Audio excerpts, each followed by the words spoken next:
trong là lu chi liền đu bản chi trong ốp anh ngọc tế giao dịch phong sa cho nên so Happy New Year to everyone. Okay, so right now I in Universal Studio in California. Okay, so I punya tu Universal Studio ne. So chúng saya kena nak punya minta saya. Kita malah cina chúng mình đi một saya bảo saya studio. Chúng mình jadi kita tu lah, nyat hai tem latte, sote, nyala latte. Nhưng trong tổ chức tôi chơi hút cho biết, hút cho để mong cái là gì là tao, okay.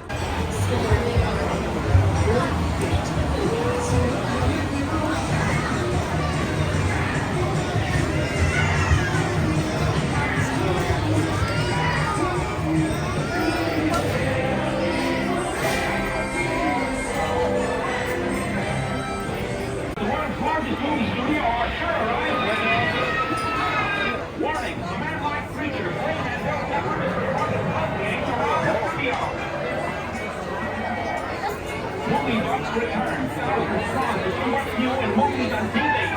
The Universal Studios tour. Every day it's new. Alright, one tram, but folks, don't worry. Your tram will be ready soon. But oh, hey there!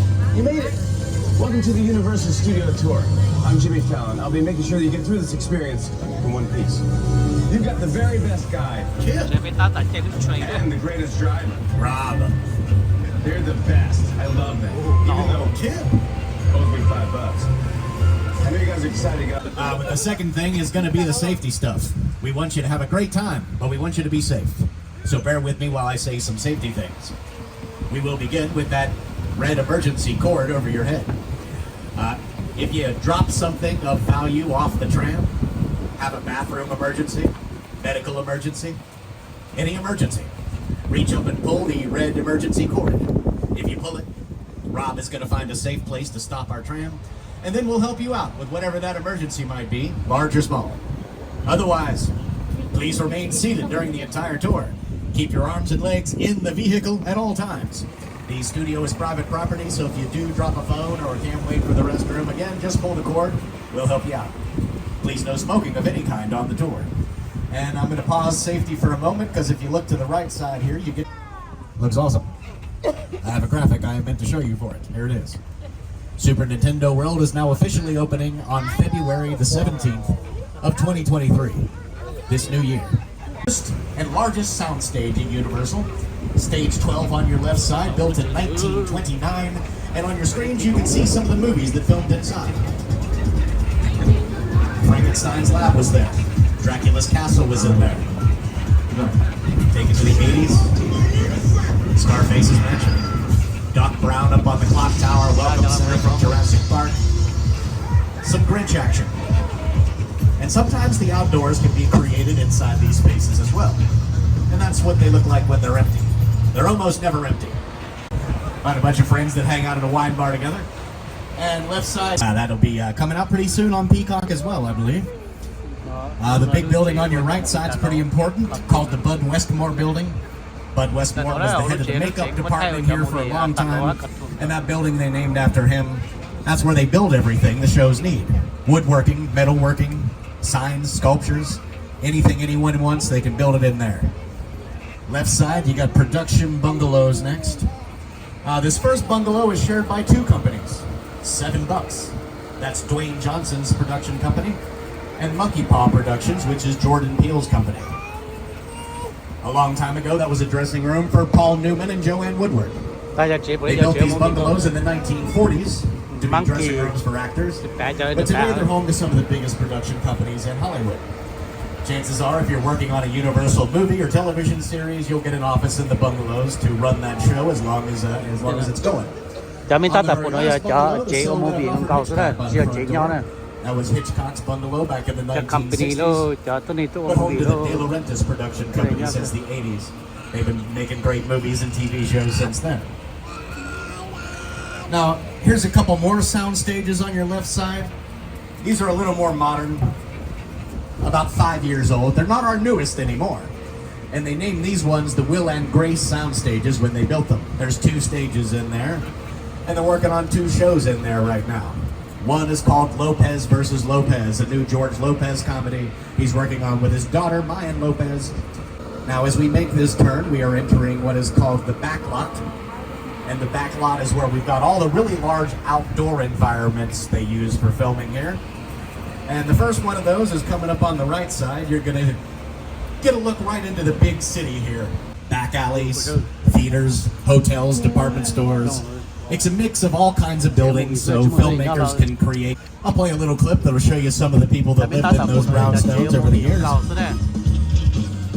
This clip starts with 1968, but the history of the brownstones goes back to the 1940s, with the comedy duo of Abbott and Costello living in a brownstone way back then. Those were a couple of Universal's biggest stars in the 40s. And now we're entering the small town part of our back lot.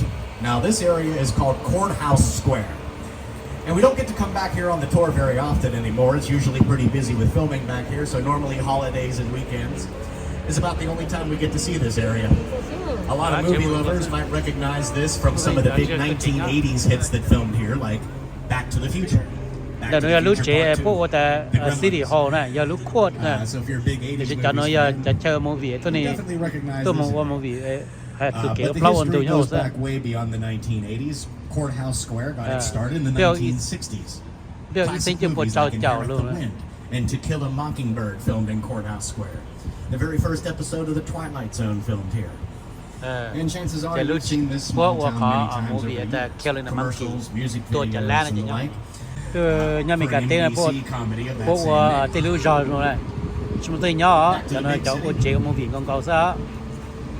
There's still some signs left over on some of these windows. Only for movie. Normally when they're done filming something, they take everything down, but not always.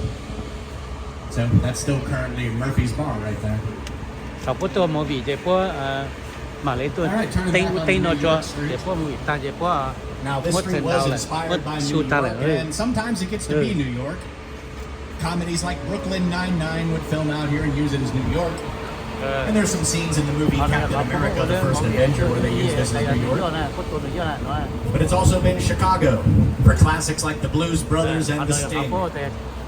It was Baltimore and Hairspray Live. It's been about every city you can think of over the years. And sometimes it's not a city at all. They also build the obstacle course for American Ninja Warrior right down the middle of this street when they do the LA qualifying rounds here. But to give you a feeling for what this place can look like when it's all dressed up, I'll play that for you and tell you more about it in a minute. Hey everyone, welcome to New York. I got my start right here in New York on Saturday Night Live. This is actually my old neighbor. I once got mugged over there by an old woman. Tough lady. เขาน้อยเขาพูดเรื่อง movie แต่ New York City Just like old times. เชียวว่าเขาน้อยซะ It's cool, guys. I was just walking there. So it's not exactly New York, but a lot of times when you see New York in the movies, it was shot right here on the Universal Metro sets. If you can make it here, you can make it anywhere, even if you make it here on the Universal lot. And the most interesting thing about going up this hill right now, which is going to lead us into a cave. And in that cave, we're going to watch the work of director Peter Jackson. Writers create the stories. It's the original King Kong that made me want to direct movies. About age when nó là họ là cô lớn nặng King Kong ấy họ giờ này cô lớn nặng từ băng kỳ đúng rồi King Kong creatures from prehistoric times. It's just a really well-made action scene. Everywhere you look, part of the story unfolds. It's known as the collapsing bridge, and then we would all get on with our lives. So that's just a little piece of tour history there. Many things have come and gone over the years, and we just got a new part of the tour this last year, so we'll get to check that out a little bit later. But coming up next, vehicles. Anytime a vehicle appears on screen, I don't know why.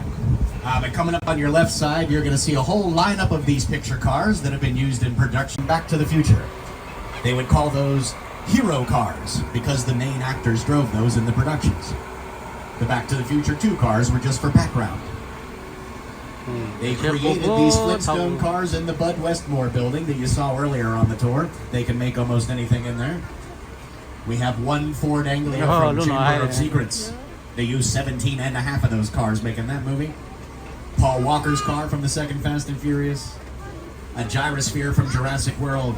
It looked like it was covered in glass in the movie, but all the glass was just made on a computer. It looks like it might be made out of metal, but it's mainly particle board, plywood, fiberglass. Again, creating that illusion of reality is the biggest job here. And the way people get that job done is always changing as technology changes. But there's one film franchise that did change the way we do special effects forever. We're going to explore that franchise next. We'll go back.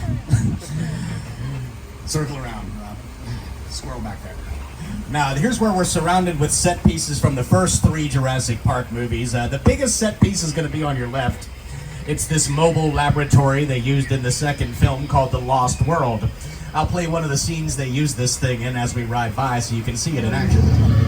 In the scene, a T-Rex is pushing this thing off a cliff, and the cliff is just one of the parking garages in the front of the studio. Also, dinosaurs live in these bushes, so look out. Oh no, oh, they just got the first car good. Car 2, there's no escape, just let it happen. Car 3, cover your ears. Car 4, you're on your own back there, we're all counting on you. That's the scariest one, there to your left, the Spinosaurus. The very first Jurassic Park movie came out in 1993, which is starting to be a really long time ago now. But that was really the beginning of the digital age. They made a dinosaur on a computer, put it in the movie, and it looked at. But Jurassic Park was a big turning point for that technology. And that's what we're going to show you next as we roll into the old Mexico part of the back lot. We're going to show you how they make it rain in TV shows and movies.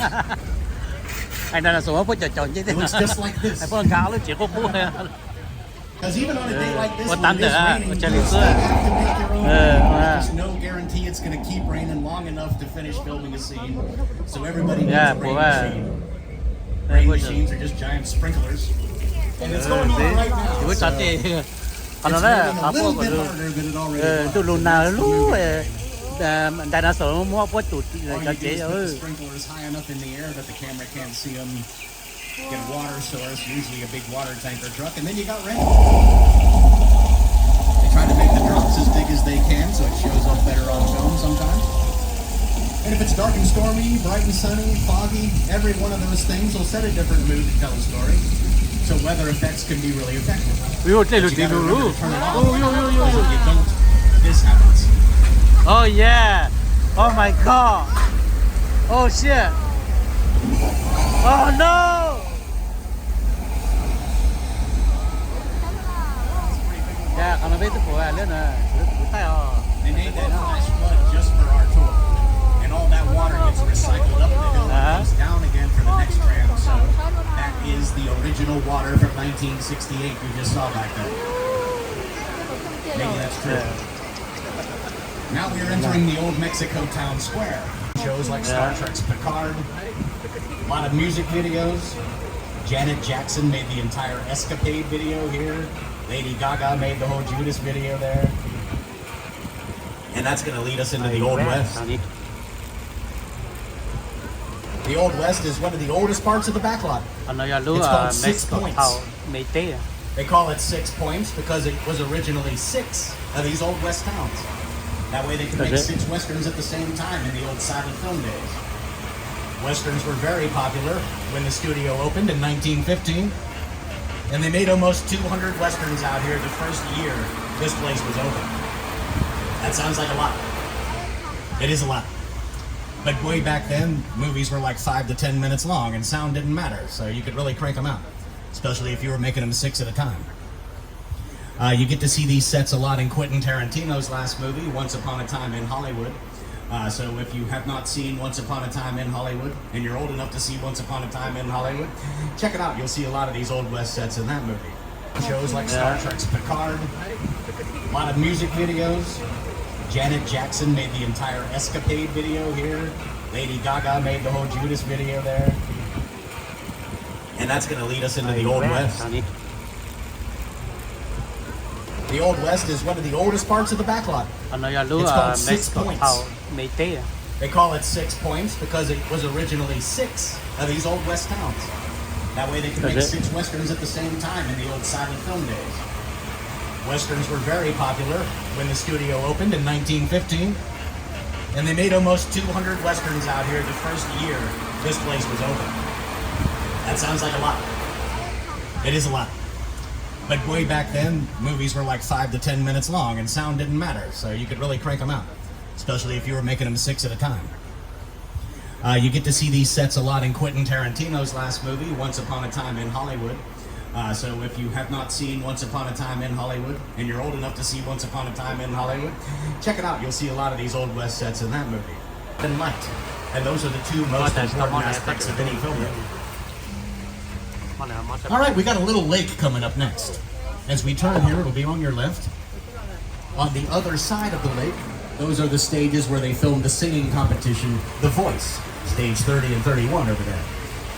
The lake itself is home to roughly 24 mostly friendly ducks, and it's called Park Lake.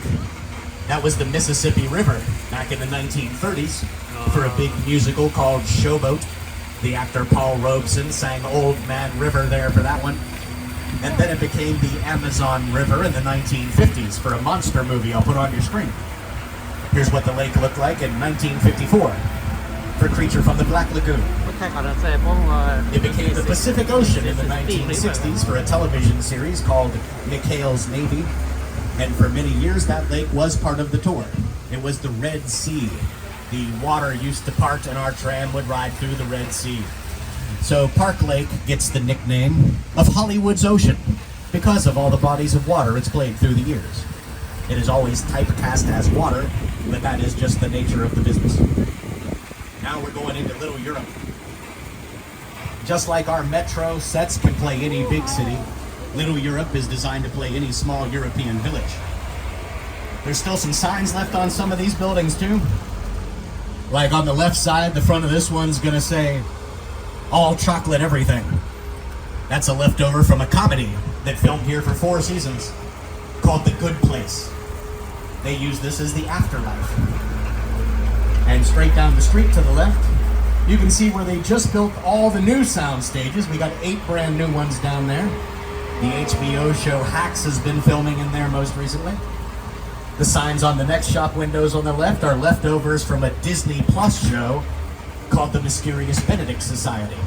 They were using this area as Portugal. That Universal did not go bankrupt during the Great Depression. So Universal owes a great debt to those early movie monsters. They're a big part of our history and still part of the future. They're always coming up with new ways to remake those films as well. All right, next up is stage 50. And light. And those are the two most important aspects of any film. All right, we got a little lake coming up next. As we turn here, it'll be on your left. On the other side of the lake, those are the stages where they filmed the singing competition, The Voice, stage 30 and 31 over there. The lake itself is home to roughly 24 mostly friendly ducks, and it's called Park Lake. That was the Mississippi River back in the 1930s for a big musical called Showboat. The actor Paul Robeson sang Old Man River there for that one. And then it became the Amazon River in the 1950s for a monster movie I'll put on your screen. Here's what the lake looked like in 1954 for Creature from the Black Lagoon. It became the Pacific Ocean in the 1960s for a television series called McHale's Navy. And for many years, that lake was part of the tour. It was the Red Sea. The water used to part and our tram would ride through the Red Sea. So Park Lake gets the nickname of Hollywood's Ocean because of all the bodies of water it's played through the years. It is always typecast as water, but that is just the nature of the business. Now we're going into Little Europe. Just like our metro sets can play any big city, Little Europe is designed to play any small European village. There's still some signs left on some of these buildings too. Like on the left side, the front of this one's gonna say, all chocolate everything. That's a leftover from a comedy that filmed here for 4 seasons called The Good Place.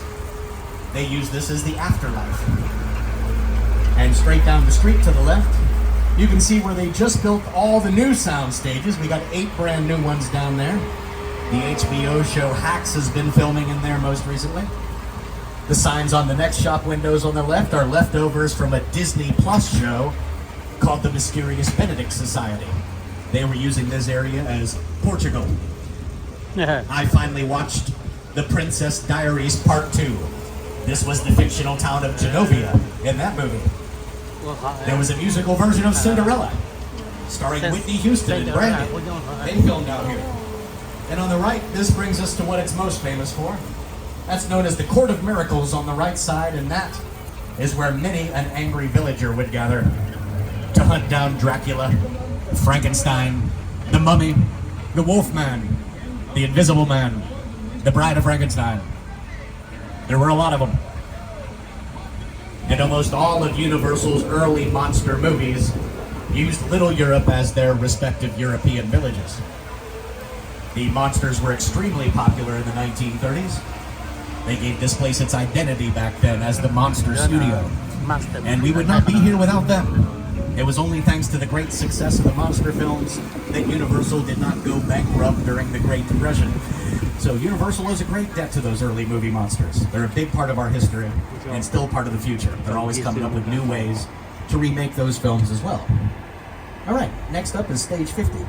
For several seasons, but it ended. They've been shooting scenes for Bel Air and their most recent. Hey, we're going in. We got to see these stages from the outside, but now we're going to go in one and see what they look like when they're all dressed up and ready for filming. This one is designed to be a subway station in San Francisco, set in the late 1980s. And once we do get all the way in here, we're going to do a little special effects demonstration for you all. That's the wrong clip. That's Ron Howard. Okay, hay luôn đấy.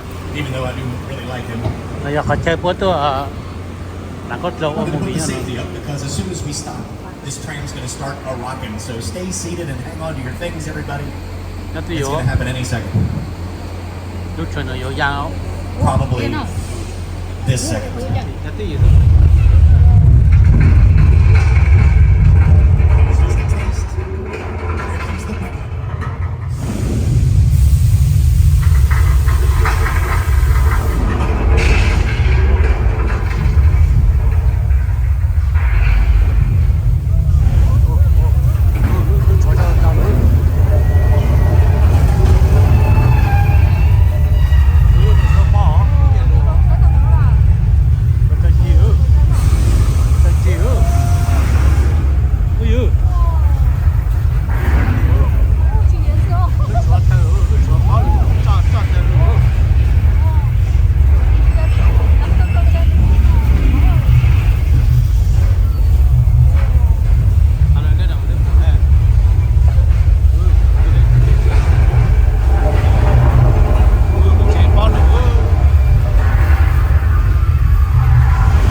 Oh no, oh no! Oh shit! Shit. Oh no, no.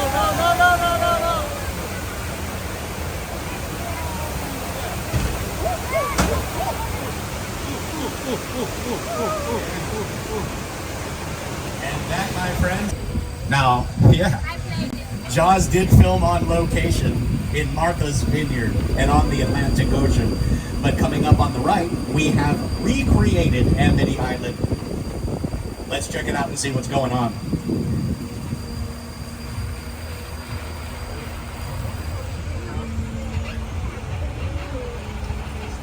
Looks peaceful. No, wait, there is a shark out there right now. How lucky are we? There's a shark inside. There's a shark inside. Oh, there is a diver out there too, but do not worry. He is trained to handle shark encounters. Observe.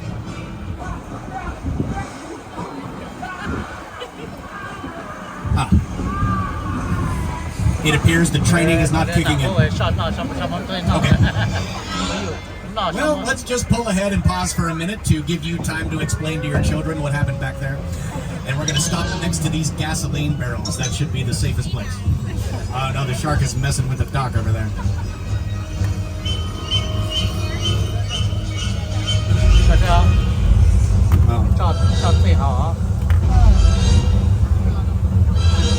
Where's the shark? Come on, where's the shark? Come on. Where's the shark?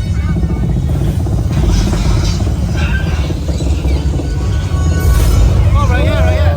He's right here. It always gets. Normally there's fire there as well, but I think it got rained out today. That shark's been trying to scare people since 1976. They added this attraction to the tour the year after Jaws came out in theaters. House right on the corner, that was Boo Radley's house in the movie To Kill a Mockingbird back in the 60s. So some of these houses do have a very long history here at the studio.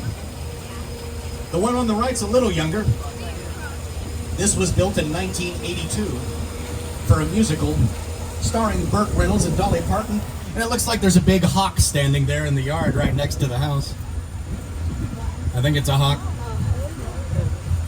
There he goes. Yeah, he's just up on the rooftop. The house is called the Chicken Ranch. It starred in a musical starring Burt Reynolds and Dolly Parton. Yeah, look at that guy. Ah, that's it. A squirrel and a hawk today, huh?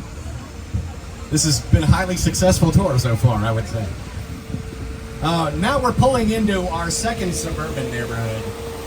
This one's called Colonial Street.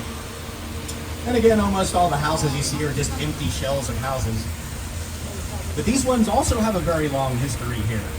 Many of the homes on this street were originally built for movies that filmed on sound stages in the 1940s. When those movies were finished, they put the houses in storage. And then when the rise of the suburbs happened in America around the 1950s and movies and TV shows began being set in the suburbs, they just busted all the houses they had out of storage, lined them up on one street, and had an instant neighborhood. There used to be an old colonial mansion down here at the very end. That's how it got its name as Colonial Street. That's gone now, though. And this entire street used to be on the other side of this movie lot. They didn't move it up here until the 1980s. For a Tom Hanks movie called The Burbs. And it's been here ever since. And it's usually pretty busy with filming back here. More recently, it was the Ted the Bear Show filming back here quite a bit. But for a long time, it was season 4 of a Netflix. And next to that is a brown house with some columns on the porch. That was Jimmy Stewart's house in a movie called Harvey in 1950, where his best friend was an imaginary rabbit. So a lot of history here on this street, and I'll play a little clip of some other things that filmed out here so you can see what it looks like on screen. Here's Tom Hanks and the Burbs in the 80s. Christina Ricci and Casper out there in the 90s. Nelly made a music video here in the early 2000s. And for 8 seasons it was Wisteria Lane. Good areas to film in. But as you've witnessed today, it's also home to quite a wide variety of wildlife out here. And it's always fun to get to see it. All right, next up we got some more picture cars coming up on your right as we make this turn. Now a lot of these cars are from the Fast and Furious films, with a few exceptions. A couple of Mini Coopers here at the beginning from Mr. Bean Takes a Holiday. Double-decker bus used to be on London Street in the theme park. Dominic Toretto's Charger from Fast and Furious. That old Duesenberg car was from the movie The Mummy, I believe. The last 3 cars are Fast and Furious cars, but there is a yellow one behind them there that was for the movie Bumblebee. Bumblebee. And now we got a piece of Hollywood history next.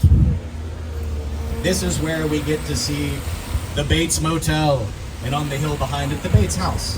The setting of Alfred Hitchcock's 1960 thriller Psycho. Oh, and it looks like Norman Bates is here. Let's see what he's Someone's doing. right here too. Okay. Well, oh, he sees us. Hi, Norman. Nobody saw any of that weird stuff. We're just gonna go. We just came to look at the hotel, and you're doing a great job here, and we're very happy about it. And there's the knife, so let's get out of here. All right. Oh, no. Looks like I'm gonna be safe in the first car. but somebody's going down in car 4. Thank you for your sacrifice. No. I will tell your story when we get stalled somewhere. Oh, he come in. Oh no. Okay, no, they're fine. Everybody's fine. He's too slow. Maybe he'll get the next one. Alfred Hitchcock is considered by many to be one of the great directors of all time, and certainly a master of suspense.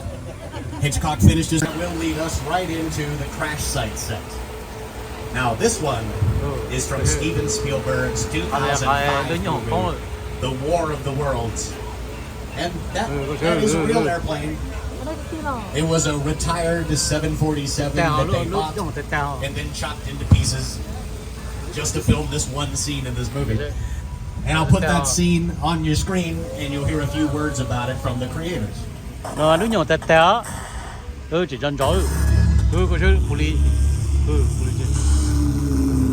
Chứ. Crash site set is a perfect example of a set Wow, that is kalau all saya designed around a Mau lu vision nhỏ of tẹt cinema. téo cho wow. When you first began to sit down to talk about the War of the World, that thought, what if the 747 goes down the right Có chứ, lại chỉ chiều tô. because it's just something you don't see. You're doing good. You're doing good. Keep noticing me. Listen now, man. Listen, I want you to close your eyes, okay? Stand close.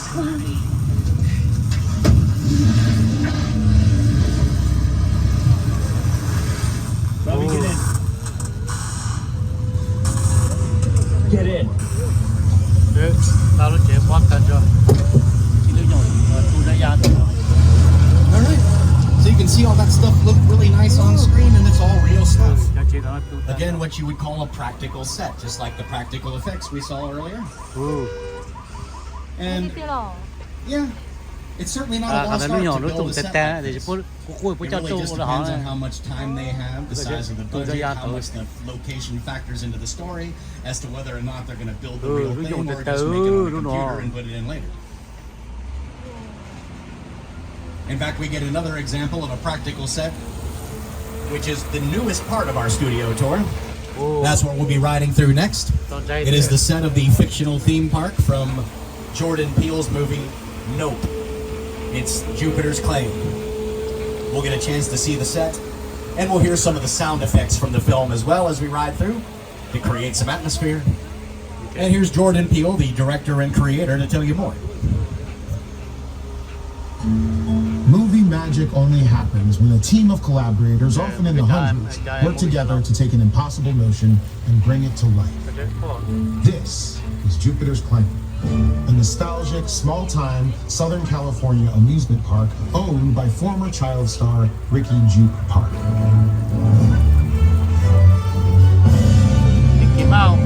Over there, look into the winking well and have your picture taken just like the kids in that old 90s movie Kid Share. Picture That's what this whole place is loosely based on. Remember that one? No? Why? A little further down, you can see the brand new Star Lasso experience.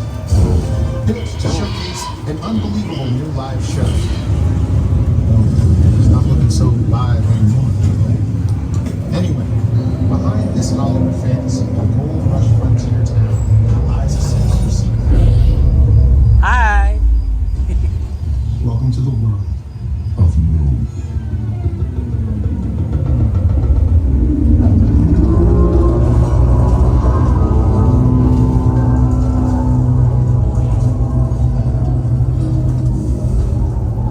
Ủa tí chị chiều. Đó tí chị chiều.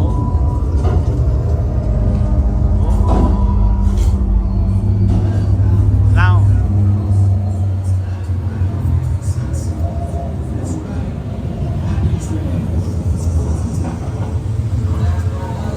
These sets are the work of production designer Ruth Day Young, and they filmed these scenes just north of us in a place called Agua Dulce. And when the filming was over, they took it all down and then just rebuilt it again right here as a new part of the tour. If you've had a chance to see Nope, you know a lot of the elements in that set are pretty important to the plot of that film. Jordan Peele took this tour when he was only 12 years old. It was one of the things that made him want to be a filmmaker, so having one of his sets be a part of the tour now is pretty special. And now the final part of our tour today, everybody, Sullivan's Garage. This is the part dedicated to the Fast and Furious films. Fast and Furious fans will know what to expect. But if you know nothing about Fast and Furious, It's all about family, about living your life a quarter mile at a time, and about cars doing incredible things that cars have no business doing, but it's fun watching them do it. We're going to get a taste of that for ourselves. But before we do, I'm going to turn it over to some of the cast of Fast and Furious.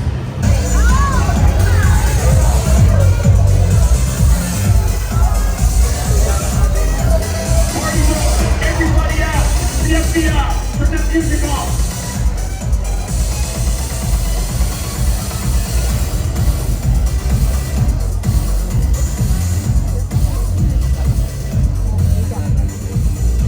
This is what we doing. This is the race day after party. And where the other? Roman Pierce, FBI, don't move. Deal? That's right, party's over. You know how long I took to iron this shirt, man? I'm not. You're under arrest right now. Ladies, just back up a little bit. Got it. It's lightweight. First of all, I don't work for you. Oh, really? Well, tell me, Roman, who do you work for? We don't work for nobody. I suggest you clear out of here, otherwise we can't get into the city.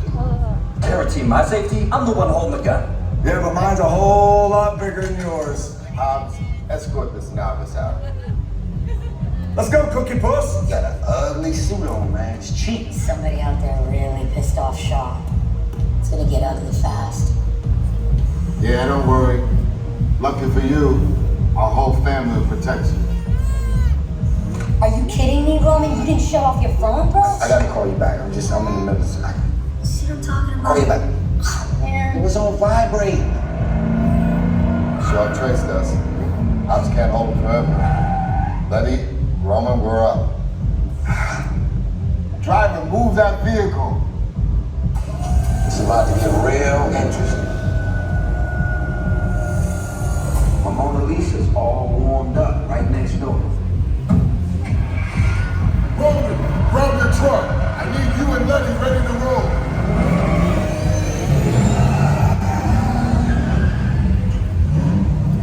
It is about to get real interesting, everybody.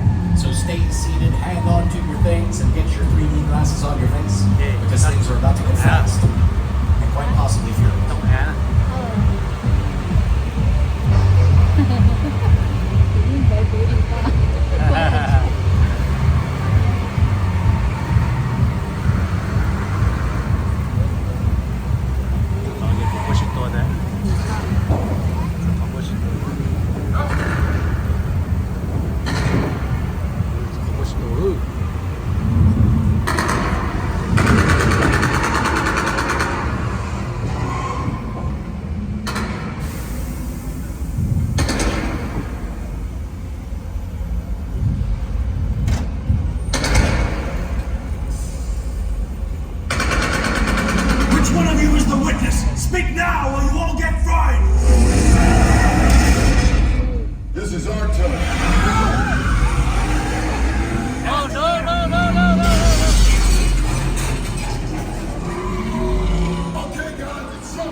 It's like to be in a Fast and Furious movie, or just another day on the 101 for many of us. That puts us on the home stretch. And we get one last nice view on our tour. It's going to be on your right side after this fence. Not that that's not a quality fence, but beyond it. There it comes. It's just a nice overview of the San Fernando Valley. Looking particularly clear after a night. Burbank, our neighbors. They've got the WB Shield on their biggest soundstage. And the water tower, where the Animaniacs live. But to bring it on home on our side of the hill, here's a montage and a closing statement. For 107 years, Universal Studios has been making movies with the goal of making audiences laugh, cry, or sit on the edge of their chairs. That was the philosophy of Carl Lumbly when he opened the studio in 1915, and that's the spirit they're trying to keep alive here going into the future. I want to say thanks to all of you for taking the tour and making yourselves a part of that history. Let's have a hand for your driver, Rob, getting us there and back safe today. Rob, you did it. Yeah. I believe. Just take a second. Check.